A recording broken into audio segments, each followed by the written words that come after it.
guys, Freddie here. I wanted to do a little quick pro tip when you're first hiring somebody. You might be thinking, well, I'm not ready to hire anybody. I don't have workers' comp. I don't have this or that. I don't have anything set up for payroll. So I've got a tip for you. What you can do is go to your local staffing, temporary staffing agency. Just look up Google temporary staffing agency and you call them and say, hey, I'd like to hire people and put them through your system, okay? So now doing that does cost more. Probably, I don't know percentages and stuff like that, but let's say, for example, you wanted to pay somebody, hold on, I got a phone call. Hey. Okay, so I just went to the application. Yep. And to be honest, there's not much that I can do.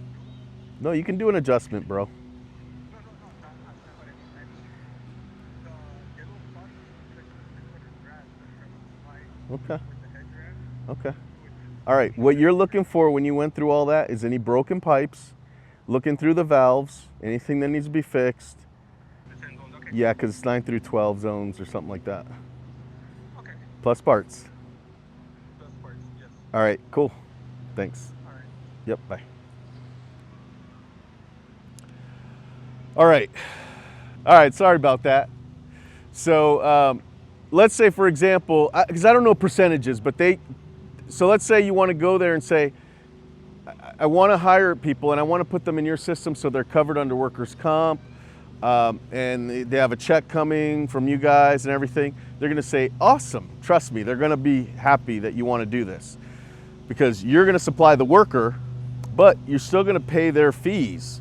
So let's say, for example, you want to pay your guy, let's just say $20 an hour. Well, the staffing agency is probably going to charge you $25 per hour, right? So, and they're going to pay the they're going to pay the $20 to your worker, and you pay the difference, and that's going to cover your state taxes, workers' comp, and the fees that they charge for doing this for you.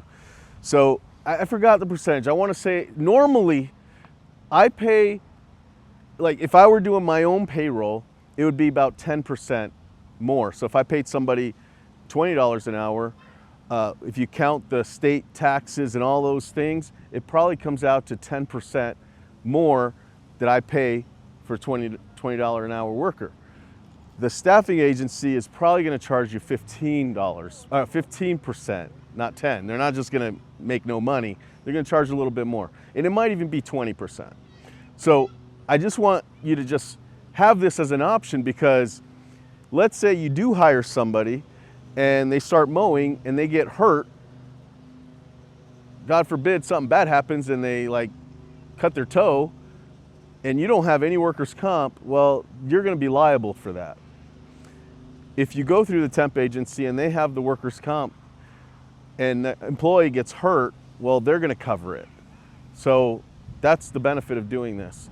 The thing is, you do have to have their paperwork submitted before they start working unless there's an issue, right? So like, for example, you put somebody through the temp agency paperwork, you submit that to them, and then and make sure it's like dated in the email or whatever, you know, hey, here's the paperwork for so-and-so. And they say, got it, thank you. Well, now that employee is covered under workers' comp by the staffing agency. Now let's say you do hire somebody and you don't fill out their paperwork that day. Let's say they start on Monday and you don't fill out the paperwork, but you have them go out with you because you're stressed and you're in a hurry and you want to hurry up and get on the yards and working. And that employee gets hurt and they don't have the paperwork, they're going to tell you he's not covered, that's your problem. So make sure you fill out the paperwork as soon as possible, submit that when you enroll that worker. But that's just a pro tip, and you'll build a relationship with the staffing agency. So if you do need a worker in the future, you say, hey, I'm actually looking for a worker. You'll already have kind of an open network with them. The only issue is usually they don't care who they're sending to you, okay? You obviously want, doing this kind of business, you want somebody who's can lift 50 pounds, usually, who's able to stay on their feet and kind of move quickly all day. And sometimes you'll get somebody who like hasn't gotten off the couch in a month, or you'll get somebody that can't lift 50 pounds or something. So you want to tell them what kind of environment they're going to be working in, and that's the kind of worker you want. Because if not, they'll just send you anybody that has a pulse. And in this kind of business, you need somebody who can withstand the elements that we go through every day. So keep that in mind too.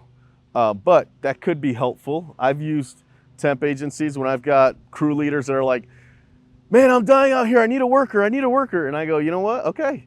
I've been looking, but I can't find anybody. Let me call a temp agency. Boom. They send somebody. And I'm like, there you go. And they're like, dude, like, hey, you said you needed somebody. That's what I got. I got you somebody. Unless you know somebody, this is what you got for today. A lot of times that doesn't go too well either. But I have had workers that now work for me full time that have come through the temp agency, especially in the wintertime. For snow removal, that's when I call the temp agency the most. I just need somebody with a car, and I give them the shovel and I put the salt in their trunk. And when they get to a property, they just shovel the driveway in their own car. So I pay them, I give them perks, pay for their gas. I even pay them a little bit extra bonus money because they're driving their own car. But I tell that to the temp agency that that's a requirement. So when they're looking for a temp worker for me, they are actually telling them, for this position, you're gonna need your own car, and you have to be okay with that. And the temp agency deals with all that stuff. If that worker gets in a car accident, that's the temp agency's problem, not mine. Again, if the temp worker gets hurt, that's the temp agency's problem, not mine. So there are a lot of benefits to using a temp agency. You just have to kind of build a relationship with one so that you can kind of really use it to your advantage. Anyway, that's my pro tip. If you like what you're hearing, subscribe and join the channel. Talk to you later.